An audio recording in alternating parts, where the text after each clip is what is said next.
ஸ்ரீபெரும்புதூர் தொகுதியில் திமுக சார்பாக போட்டியிடும் டி.ஆர். பாலுவை ஆதரித்து பிரச்சாரம் செய்த அமைச்சர் உதயநிதி ஸ்டாலின், திருப்பத்தூர் மாவட்டத்தில் எம்ஜிஆர் நினைவு தினத்தை முன்னிட்டு அதிமுக சார்பாக ஒட்டப்பட்ட போஸ்டரில் எம்ஜிஆர் படத்திற்கு பதில் நடிகர் அரவிந்த் சாமியின் படம் இருந்ததாகவும், இதுதான் அதிமுகவின் நிலை என விமர்சித்தார். திருப்பத்தூரில் இருக்கக்கூடிய ஒரு மாவட்ட நிர்வாகி போஸ்டர் அடிக்கிறான். எம்ஜிஆர் போட்டோக்கு பதிலா நடிகர் அரவிந்த் சாமி போட்டோவை போட்டான். எம்ஜிஆருக்கும் அரவிந்த் சாமிக்கும் வித்தியாசம் தெரியல. இதுதான் அதிமுக காரனுடைய நிலைமை. மக்களவை தேர்தலால் முதலமைச்சர் மு.க. ஸ்டாலின் மற்றும் அமைச்சர் உதயநிதி ஸ்டாலினுக்கு பயம் வந்துவிட்டதாக அதிமுக பொதுச் செயலாளர் எடப்பாடி பழனிசாமி விமர்சித்துள்ளார். தென்காசி மாவட்டம் சங்கரன் கோவிலில் அதிமுக கூட்டணி கட்சி வேட்பாளர் கிருஷ்ணசாமியை ஆதரித்து பிரச்சாரம் மேற்கொண்ட அவர், நாங்கள் யாருடன் கூட்டணி வைத்தால் உங்களுக்கு என்ன என்று கேள்வி எழுப்பினர். தேர்தலில் பயம் வந்துட்டது, ஸ்டாலினுக்கு பயம் வந்துட்டது, உதயநிதி ஸ்டாலினுக்கு பயம் வந்துட்டது. அதனாலதான் புலம்பி தீர்க்கிறாங்க. ஐயா, நாங்க யாரோட கூட்டணி இருந்தானே இல்ல, உனக்கு என்னையா வலிக்குது, உனக்கு என்ன எரிச்சல் வருது? இது எங்களுடைய கட்சி, எங்களுடைய நிர்வாகிகள் தொண்டர்கள் எடுக்கின்ற முடிவுப்படி நாங்க செயல்படுறோம். நாங்கள் பாரதிய ஜனதா கட்சியிலிருந்து விலகி வந்துட்டோம். அந்த விலகி வந்ததிலிருந்து தினமும் பேச்சு. தேர்தல் முடிந்தவுடன் புதியம்புத்தூரில் ஜவுளி பூங்கா அமைத்து தரப்படும் என தூத்துக்குடி தொகுதி திமுக வேட்பாளர் கனிமொழி வாக்குறுதி அளித்தார். தூத்துக்குடி மாவட்டம் புதியம்புத்தூர் பேருந்து நிலையத்தில் தமிழ்நாடு அரசின் சாதனைகளை பட்டியலிட்டு அவர் வாக்கு சேகரித்தார். ஜவுளி பூங்கா தேர்தல் முடிந்தவுடன் நிச்சயமாக உங்களுக்காக உருவாக்கி தரப்படும் என்பதை நான் தெரிவித்துக் கொள்கிறேன்.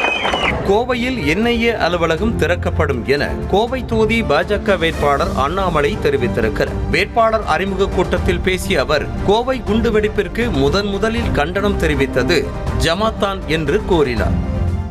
என்ஐஏ நேஷனல் இன்வெஸ்டிகேஷன் ஏஜென்சியினுடைய அலுவலகம் கோயம்புத்தூரிலே, அதையும் இங்கே திறப்போம். எந்த விதமான கொடூரமான குற்றவாளிகள் இங்கிடல், இந்த டெரரிஸ்ட், எக்ஸ்ட்ரீமிஸ்ட், ஃபண்டமெண்டலிஸ்ட், இந்த சிலிண்டரில் பாம்பு வைக்கிறவன், இந்த வீட்டுக்குள்ள உட்காந்து யோசிக்கிறவங்க, அவங்களுக்கெல்லாம் கோயம்புத்தூர்ல இடம் இல்லைங்கய்யா. சென்னை அடுத்த மாங்காடு பகுதியில் ஸ்ரீபெரும்புதூர் தொகுதியில் தமிழ் மாநில காங்கிரஸ் சார்பாக போட்டியிடும் வேணுகோபாலை ஆதரித்து பிரச்சாரம் மேற்கொண்ட ஜி.கே. வாசன் சைக்கிள் சின்னத்திற்கு பதில் கை சின்னத்திற்கு வாக்கு கேட்டார். பின்னர் சுதாரித்துக் கொண்ட அவர், அருகில் நின்று கொண்டிருந்த வேட்பாளர் கையை நகர்த்துமாறு கூறியதாக சொல்லி சமாளித்தார். வேணுகோபால் அவர்களுக்கு நீங்கள் எல்லாம் கை சின்னத்திலே ஒரு நிமிஷம் இருங்க. கையை நவுத்தீங்க, என்ன கையை நவுத்தீங்க, நீங்க உங்க கையை நவுத்துங்க. நம்முடைய மரியாதைக்குரிய வேணுகோபால் அவர்களுக்கு நீங்கள் எல்லாம் சைக்கிள் சின்னத்திலே வாக்களித்து அவர்களை பெருவாரியான வாக்கு வித்தியாசத்திலே வெற்றி பெற செய்ய வைக்க வேண்டும் என்று அன்போடு கேட்டு விடைபெறுகிறேன். நன்றி, வணக்கம்.